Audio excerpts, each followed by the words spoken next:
ಸರ್ಕಾರ ಬಂದು 14 ತಿಂಗಳ ಅಲ್ಲಿ ರಾಜ್ಯದಲ್ಲಿ 2 ದೊಡ್ಡ ಹಗರಣಗಳು ನಡೆದೋಗಿದೆ.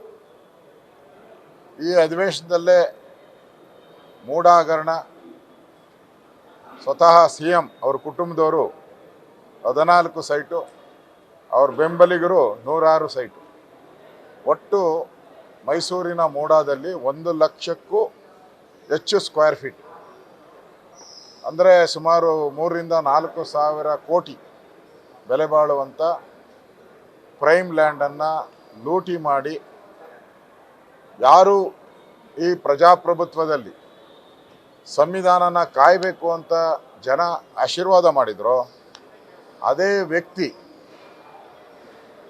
ಜನಗಳಿಗೆ ಹಂಚಬೇಕಾಗಿದ್ದಂಥ ಸೈಟ್ಗಳನ್ನು ತನ್ನ ಹೆಸರಿಗೆ ಮಾಡ್ಕೊಂತಾರೆ ಅಂದರೆ ಇದು ಸ್ವಜನ ಪಕ್ಷಪಾತ. ವಾಲ್ಮೀಕಿ ನಿಗಮದಲ್ಲೂ ಕೂಡ 187 ಕೋಟಿ ಹಣವನ್ನು ಲೂಟಿ ಹೊಡೆದಿದ್ದಾರೆ.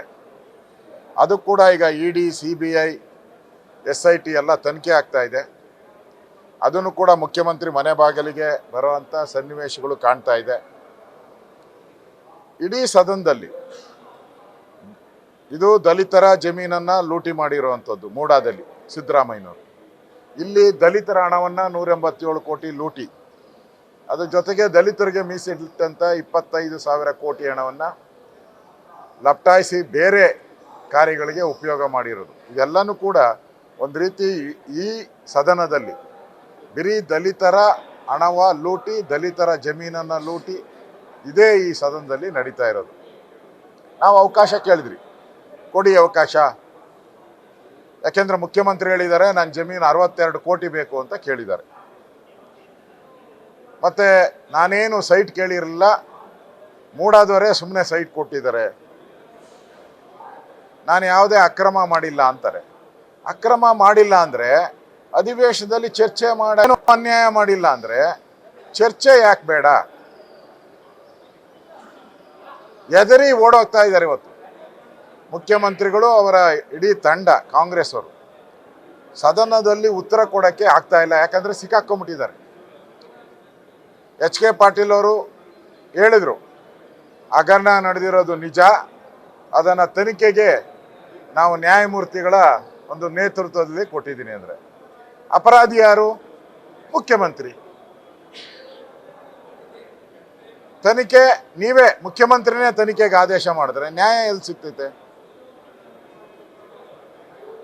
ಈ ಸದನದಲ್ಲಿ ಸ್ಪೀಕರ್ ಅವರ ನಡೆಯನ್ನು ಕೂಡ ಪ್ರಶ್ನೆ ಮಾಡುವಂಥ ಸ್ಥಿತಿಗೆ ಸ್ಪೀಕರ್ ಅವರು ಬಂದಿದ್ದಾರೆ.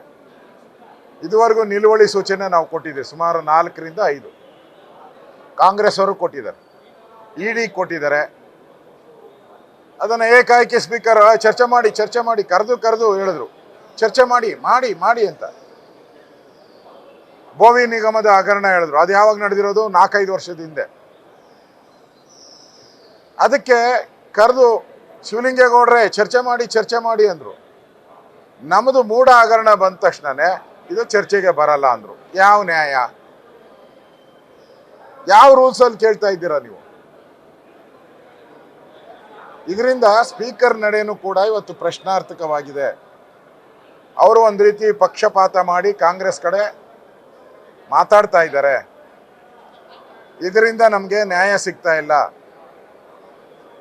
ಪ್ರಜಾಪ್ರಭುತ್ವದಲ್ಲಿ ವಿರೋಧ ಪಕ್ಷಕ್ಕೆ ಮಾತಾಡುವಂಥ ಹಕ್ಕು, ಧರಣಿ ಮಾಡುವಂಥ ಹಕ್ಕು, ಇದು ನಮಗೆ ಸಂವಿಧಾನಬದ್ಧವಾಗಿ ನೀಡಿರುವಂಥದ್ದು. ಅದರ ಪ್ರಕಾರ ನಾವು ಮಾತಾಡೋಕ್ಕೆ ಅವಕಾಶ ಕೇಳಿದಿರಿ, ಕೊಡದೆ ಪಲಾಯನ ಮಾಡಿ ಓಡೋಗಿದ್ದಾರೆ ಇವತ್ತೆಲ್ಲರೂ ಕಾಂಗ್ರೆಸ್ ಅವರು. ಈ 4,000 ಕೋಟಿ ಮೂಡ ಹಗರಣದಲ್ಲಿ ಏನು ಕಾಂಗ್ರೆಸ್ ಲೂಟಿ ಮಾಡಿದೆ, ಅದು ವಾಪಸ್ ಸರ್ಕಾರದ ಖಜಾನೆಗೆ ಬರಬೇಕು. ಅಲ್ಲಿವರೆಗೂ ನಮ್ಮ ಹೋರಾಟ ನಡೆಯುತ್ತೆ.